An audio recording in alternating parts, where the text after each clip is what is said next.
Hello दोस्तों, spook story channel पे आप सभी का स्वागत है। मैं वापस आ चुका हूँ और एक नई कहानी के साथ। ये कहानी अमेरिका में रहने वाले एक लड़के के बारे में है, जब वो गर्मियों की छुट्टियां बिताने के लिए अपने गांव आया हुआ था। तो आगे की कहानी मैं आप सभी को उसी लड़के के पॉइंट ऑफ व्यू से बताता हूँ। नमस्कार दोस्तों, मेरा नाम डेविड है। मैं यूएसए मतलब यूनाइटेड स्टेट्स ऑफ अमेरिका में रहता हूँ। मेरा पूरा बचपन वेस्ट वर्जीनिया नाम के इलाके में गुजरा है। वर्जीनिया एक ऐसी जगह है जहाँ पे आप अगर अकेले भी होंगे तभी भी उसकी सुंदरता और पेड़ पक्षियों की आवाज़ों से आपका मन बहल जाएगा। ये किस्सा आज से 4 साल पहले का है, जब मैं अपना ग्रेजुएशन कंप्लीट करके वर्जीनिया अपने गांव वापस आ गया था। आते वक्त मैंने अपने एक दोस्त को भी गर्मी की छुट्टियां बिताने के लिए साथ लाया था। हम दिन भर फिशिंग करते, शाम को आराम से बारबेक्यू का मज़ा उठाकर वाइन और बियर पी के सो जाते। मैंने आपको बताया नहीं, मेरा घर गांव की बस्ती से थोड़ा दूर और जंगल के करीब था। यूँ मान के चलिए, मुझे अपने घर की खिड़की से जंगल आसानी से दिखाई देता था। ये बात जितनी आपको एक्साइटिंग लगती है उतनी भी डरावनी है, क्योंकि अक्सर जंगल के जंगली जानवर मेरे घर के आसपास दिखाई पड़ते हैं, लेकिन कभी भी कोई अनहोनी नहीं हुई। फिर भी मैंने अपने साथ एक रिवॉल्वर और एक शॉटगन रखी थी। वो कहते हैं ना, prevention is better than cure. इसीलिए खैर, हमेशा की तरह मैं और मेरा दोस्त एलेक्स मेरे घर के पास वाली एक झील में फिशिंग के लिए गए थे। फिशिंग करते करते 5 बज चुके थे। हमारे घर जाने का समय हो चुका था। हम अपना फिशिंग का सामान बांधकर घर जाने की तैयारी करने लगे। पैकिंग करते करते हमें 6 बज चुके थे। जब हम अपनी कार की तरफ मुड़ ही रहे थे तब मुझे जंगल से किसी के अजीब से चिल्लाने की आवाज़ सुनाई दी। मैं हैरानी से एलेक्स की तरफ देखने लगा और मैंने उसको पूछा, हे एलेक्स, क्या तुमने वो आवाज़ सुनी? एलेक्स ने सिर हिलाते हुए कहा, हाँ, मैंने सुनी। मुझे लगा यह आवाज़ किसी जंगली जानवर की हो सकती है, पर एलेक्स ने कहा, यह आवाज़ बिल्कुल किसी इंसान की तरह लग रही थी। हमें समझ नहीं आ रहा था हम क्या करें। हमने सोचा, छोड़ो इन सब बातों को, हम घर चलते हैं। वैसे भी हम यहाँ छुट्टियाँ बिताने के लिए आए हैं। लेकिन एलेक्स इससे बिल्कुल खुश नहीं था। वो कहने लगा, शायद कोई जंगल में फंसा है और वो मदद के लिए पुकार रहा है। ये सुनते ही मेरा दिल बैठ गया। हमें फिक्र होने लगी, अगर सही में कोई इंसान वहाँ जंगल में फंसा है तब हमें उसकी मदद करनी चाहिए। मैंने 911 पे कॉल करके ये सारी घटना फ़ोन पे बता दी। उन्होंने कहा, रेस्क्यू टीम को आने में थोड़ा समय जाएगा। शहर से थोड़ा दूर होने के कारण रेस्क्यू टीम को आने में समय होगा। हम यूं ही बैठ के इंतज़ार नहीं कर सकते थे, क्योंकि वो जो भी था शायद जंगल में अकेला था। थोड़ी ही देर में वो आवाज़ फिर से आई। इस बार वो आवाज़ थोड़ी और ज़ोर से आई। वो इंसान शायद दर्द में था। मैंने एलेक्स को कहा, एलेक्स, हम यहाँ बैठ के और इंतज़ार नहीं कर सकते। मेरे पास एक शॉटगन और एक रिवॉल्वर है, हम इन्हें लेके जंगल में चले जाते हैं। एलेक्स भी मान गया था।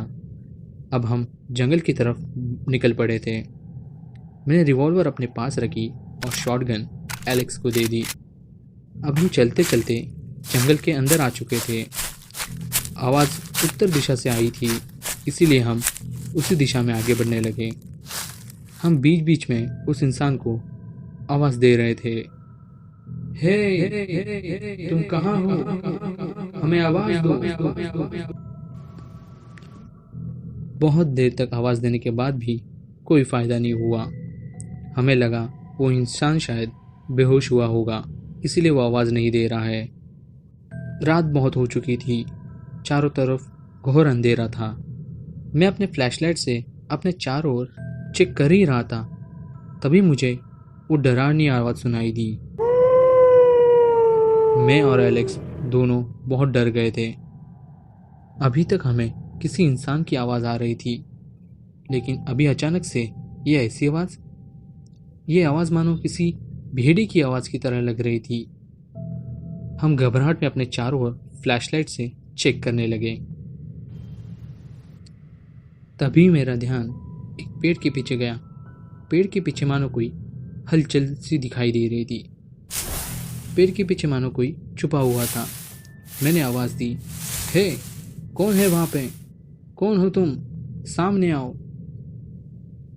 ये कहते ही वो जो भी था वो पेड़ के ऊपर चढ़ गया। मैंने फिर से पेड़ पे फ्लैशलाइट मारी। मैंने जो देखा वो देखते ही मैं डर के मारे कांपने लगा। वो कोई इंसान की तरह लग रहा था, लेकिन पूरा इंसान नहीं था।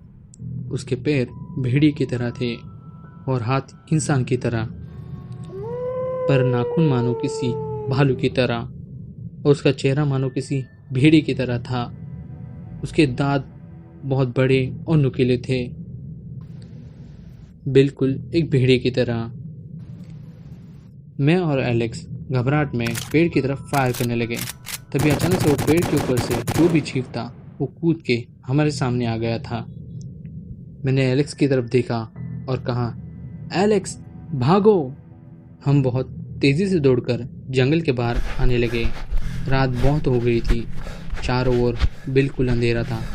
मैं सिर्फ दुआ कर रहा था कि जिस दिशा में हम भाग रहे वो जंगल के बाहर का रास्ता हो। वो जो भी था हमारे पीछे ही था।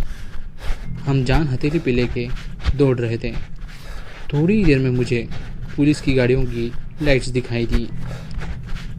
हम उन लाइट्स की तरफ भागने लगे।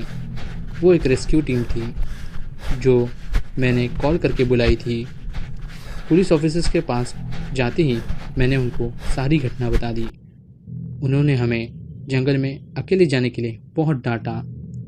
वो रेस्क्यू टीम जंगल में जाकर चेक कर आई, लेकिन उन्हें ना तो वो जीव मिला, ना ही वो इंसान जिसकी आवाज़ हमने सुनी थी। मेरा दोस्त एलेक्स कहने लगा, वो जीव एक वेयरवुल्फ था। वेयरवुल्फ इंसान का रूप लेकर शिकार करता है। मैंने एलेक्स को कहा, ये वेयरवुल्फ की बात अपने तक ही रखना, ये बाहर किसी को मत बताना। मैं नहीं चाहता था कोई भी हमारा बाहर मजाक उड़ाए। हम दूसरे ही दिन शहर की तरफ निकल पड़े और हमने हमारी गर्मियों की छुट्टियां शहर में बिताई। तो गाइस, आई होप आप सभी को ये कहानी अच्छी लगी होगी। अगर आपको ये वीडियो अच्छी लगी हो तो इस वीडियो पे एक लाइक ज़रूर कर दीजिएगा। और अगर आपको ऐसी और रोमांचित कर देने वाली कहानी सुननी है तो इस चैनल को आप सब्सक्राइब भी कर सकते हैं। फिर मिलते हैं और एक नई कहानी के साथ। तब तक के लिए अपना ध्यान रखिए, अपने घर पे रहिए। स्टे होम, स्टे सेफ और बाय।